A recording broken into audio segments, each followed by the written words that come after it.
What's up, guys? It is Mark, aka the Arachnoholic, back at it with another video.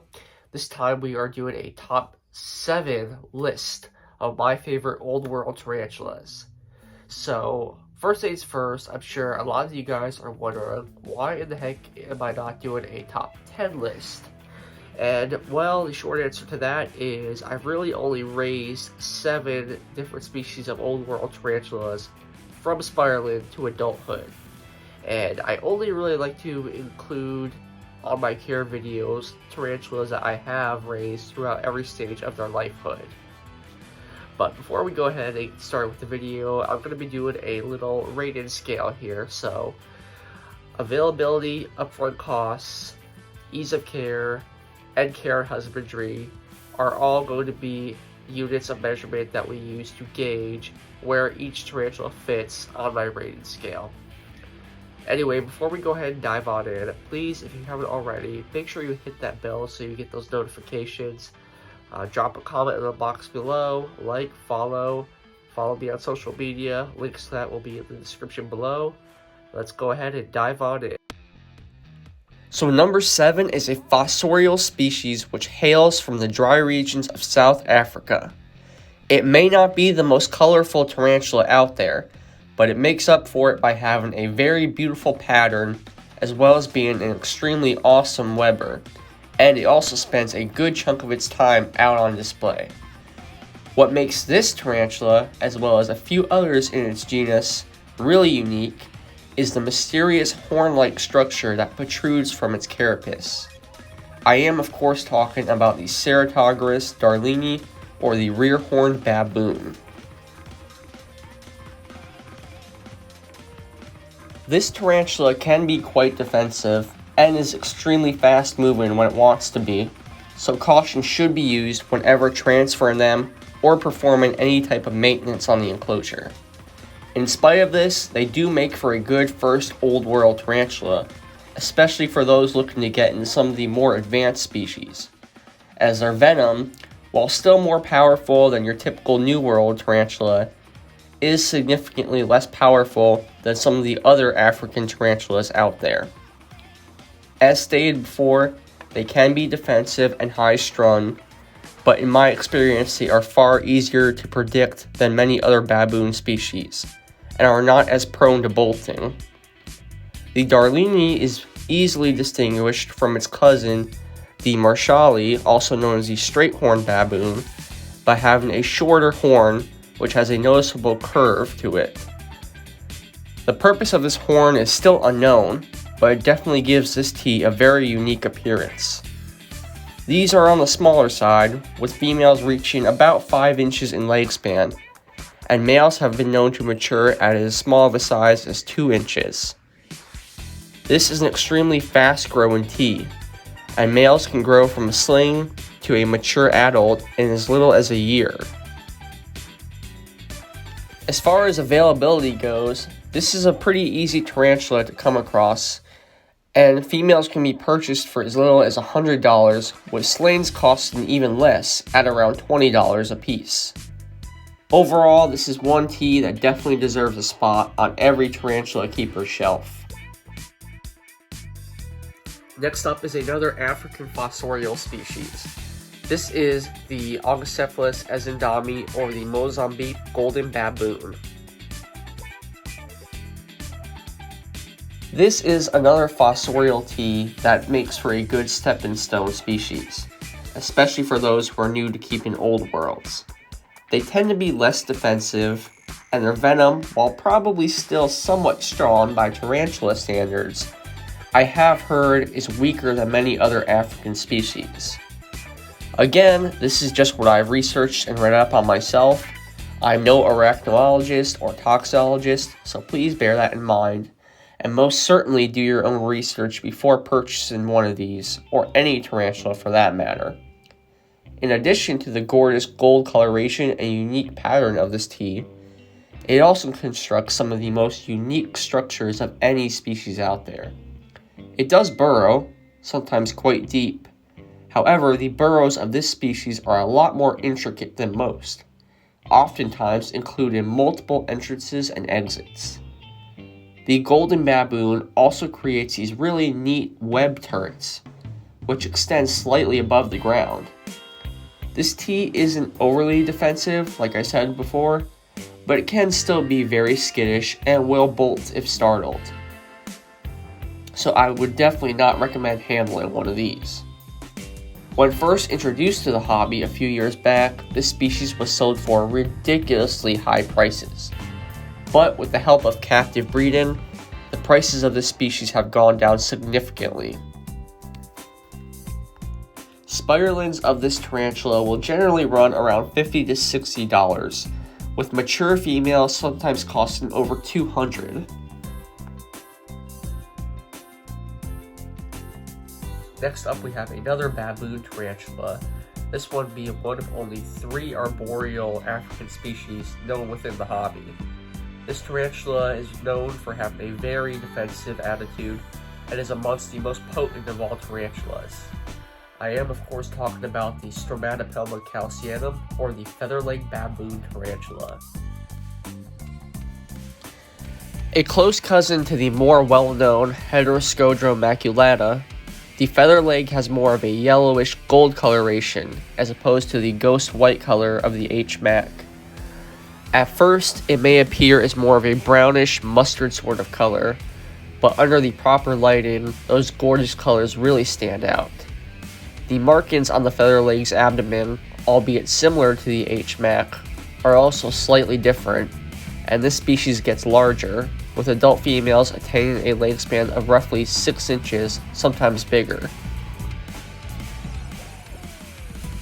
This is one tarantula that, despite its speed, venom, and defensive behavior, still gets a very bad rep in my opinion, which it does not deserve at all.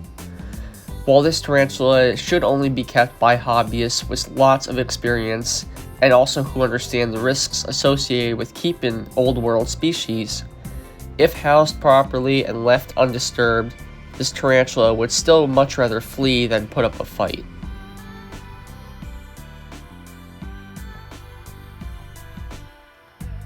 This tea is easy to come across at just about any expo and even some pet shops, and are very affordable, with adult females being sold at around $50 to $60, and slings can be purchased for as little as $20 a piece.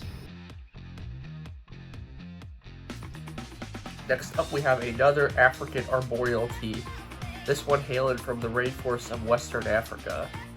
This tarantula is amongst one of my personal favorites, and I consider it to be one of the most beautiful of all tarantulas. I am talking about the Heteroskodra maculata, commonly known as the Togo starburst baboon, or the ornamental baboon tarantula. A close cousin to the previously mentioned feather-leg baboon, the Togo beats the former by just a tad for me, due to its absolutely striking patterns and that chalky white coloration that the females have. Mature males are more of a drab grayish color and look nearly identical to mature males of the Escal, and likewise with the spiderlings. However, once they hit about 2 to 3 inches in size, they are quite easy to tell apart, at least for females.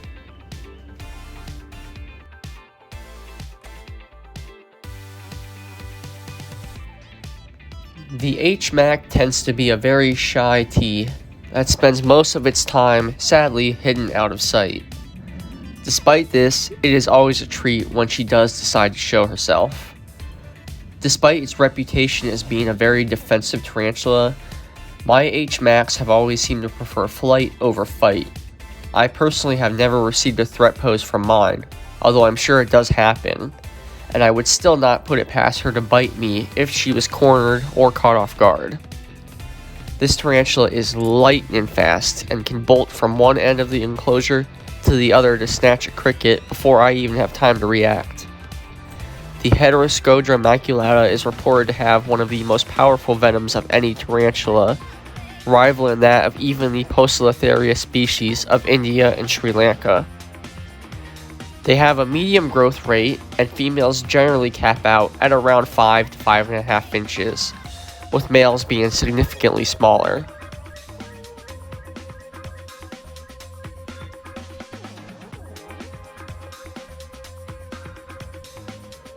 This is another tarantula that sometimes gets labeled as semi-arboreal, as it will dig especially as a sling, but does seem to appreciate a good bit of height to climb as well. Therefore, I still house my H max as I would any other arboreal T, just with a few more inches of substrate.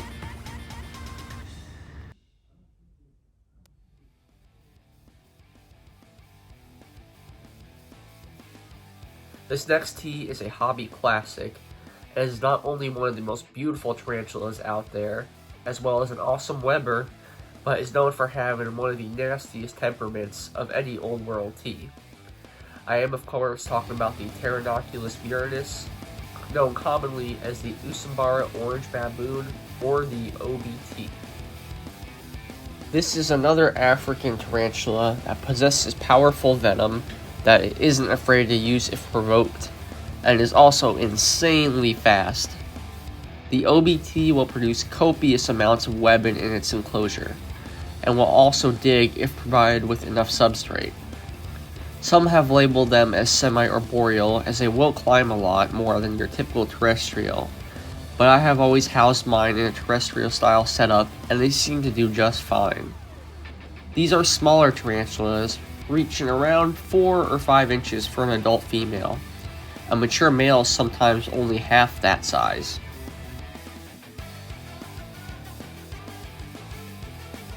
Despite its high-strung nature, these tarantulas are said to be quite peaceful and easy to breed, and as a result they are always plentiful and easy to find.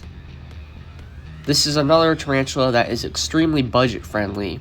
Slings can cost as little as $10, and you'll often see them offered as freebies online, when another, more expensive tarantula is purchased. Adult females are also very affordable, costing as little as $50. A few different color morphs of this T are said to be found throughout parts of Kenya, one being a much darker color phase, and the other one being a more goldish brown. Whether or not it has ever been proven that these all belong to the same species, or are perhaps unclassified members of the same genus, I cannot say for sure. One thing is certain though, this is one gorgeous tarantula, and one that is really fun to keep. Next up, we have a T that has only been in the hobby for a couple of years now, but has quickly worked its way up to one of my favorites. This is an absolute jewel of a tarantula, especially for those of you that love yourselves a blue T.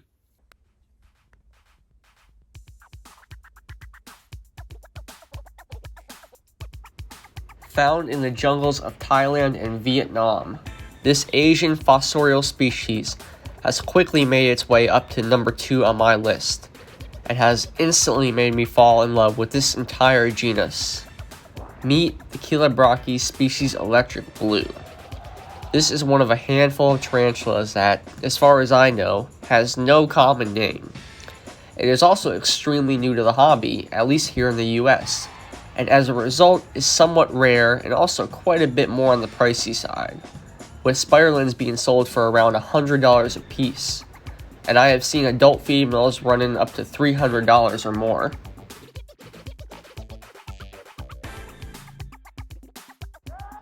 Like its close cousin, the Indian Violet, the Electric Blue is fast. In fact, one of the fastest moving tarantulas I've personally kept, and also earns its reputation as having a very nasty temperament. Mine is currently only about 1.5 inches, but has already given me several threat poses and even slapped the ground a few times, just from me shining a flashlight on her. Like all Chilobrachys, the venom of these species is medically significant and is said to be one of the most potent out there, so caution is definitely advised when working around these. This tarantula prefers deep, moist substrate, as they love to burrow, and will also web up every inch of their enclosure if given the opportunity, using its extra long spinnerets. Mine has already webbed her lid shut on several occasions.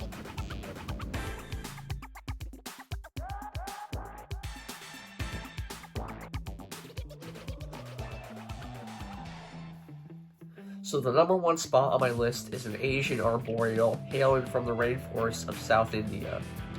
This large Asian arboreal makes its home inside of tree holes and is amongst one of the largest tarantulas in the hobby. I am of course talking about the Poecilotheria regalis, or the Indian ornamental tarantula.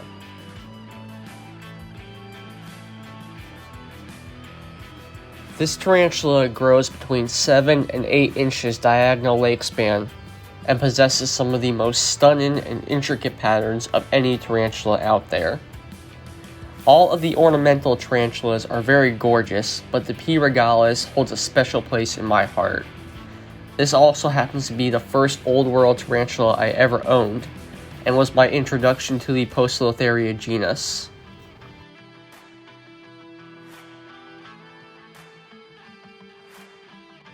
Compared to many Old Worlds, pokies tend to be out on display much more often, at least as adults, and are voracious eaters. While spiderlings will sometimes burrow, as well as web a lot, they seem to web less extensively as adults. Mine have also seemed quite bold as adults, and will spend a lot of their time stretched out on their corkbark branch. I do house them as I would a typical arboreal with a tall enclosure. However, I provide more substrate, and the tea will often create web structures that extend from the ground up, that they then cover with substrate.